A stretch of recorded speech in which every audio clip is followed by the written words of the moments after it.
Hi, good morning, afternoon. This is Tim and Helen with Wine About Real Estate, and we've been busy. Yeah, I'm We've exhausted. been busy being landlords. We've been busy doing evictions. So, if you follow us on socials, then you may have been following our saga with some evictions and kind of being a landlord. The dark side dark of side. being a landlord.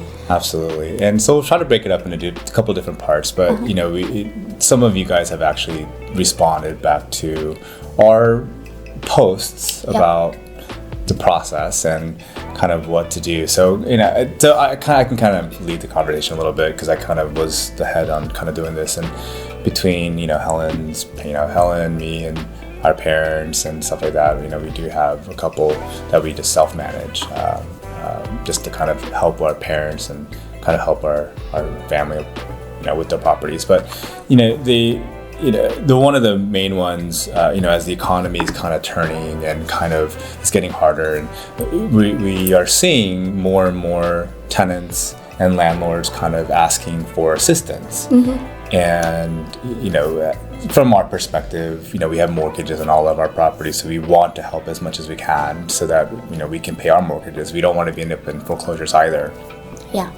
And, I had my first taste of a tenant not paying on time, and she knew the system. She knew the system of how to kind of prolong the process. And and coming from from my perspective again, finding a new tenant and kind of doing the process, it's work, right? We still have to pay our firm, the fees and stuff like that. And so I really wanted to help, my tenant, the first tenant, and she got to a point where it was just so behind that we put her on an installment plan. We really try to help her, like weekly payments. We were waiving late fees. We just wanted to get caught up. And once she was caught up, she could go back onto her normal payment plan, her rent. And this one turned into a little bit of a sour note for me because she would pay a little bit, a couple $100 here, a couple $100 there, still not the full rent, but she was getting to a point where it was just too behind. And, she just could not keep up with the payments, and she lost her job. She was actually a real estate agent, and she didn't have any transactions and stuff like that. So it was getting really tough for her. She was selling stuff on eBay, so she was really trying. So I tried to really, we did try to help her out. Now, what happened was, when we did file the eviction paperwork with the courts, she immediately filed for bankruptcy. So this is the one that if you followed my drama, she filed for bankruptcy. And with the bankruptcy, it stays everything. You can't evict, you cannot do anything with the courts, and basically all the back rent actually gets tied into the bankruptcy courts. And bankruptcy, while it is a relatively simple process, it's still time. And every month that I had to deal with the bankruptcy or her not paying was more a mortgage, HOAs, and everything that I had to deal with. And by Georgia law, you cannot self-evict. So you cannot turn off the power, you can't turn off the water, you cannot go into the property, you can't do a lot of things that you normally think you could do. And so, the weeds are going crazy. I was getting violations with the HOA, and I was begging the HOA to really kind of, hey, I have a situation here. Please work with me. The HOA was really nice. They were willing to work with me, kind of prolong it. Yeah. And then, I had to get another attorney to help me with the bankruptcy because we were trying to.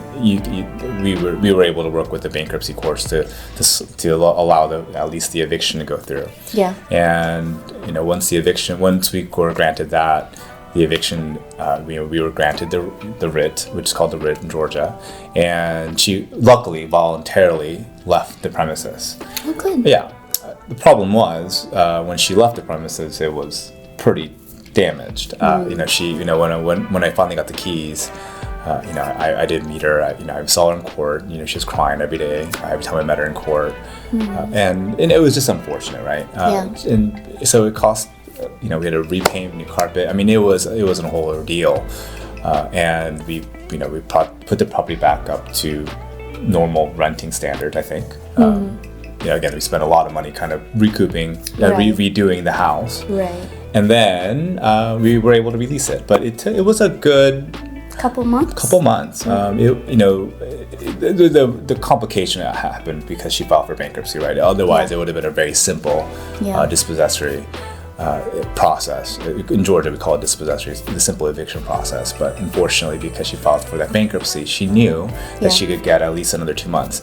The flip side is she ruined her credit, right? Because now she filed for bankruptcy. It's going to stay for 7 years or 10 years, 7 years, I think, for to purchase a house. So she's, that was a last minute resort. Okay. For her, right? Because it is a last resort kind of measure. Yeah. For me as a landlord, it was, for our parents, it was very tough because now we're paying mortgages that she hasn't paid. I think she's ended up stopped paying around April, or probably I think it was March.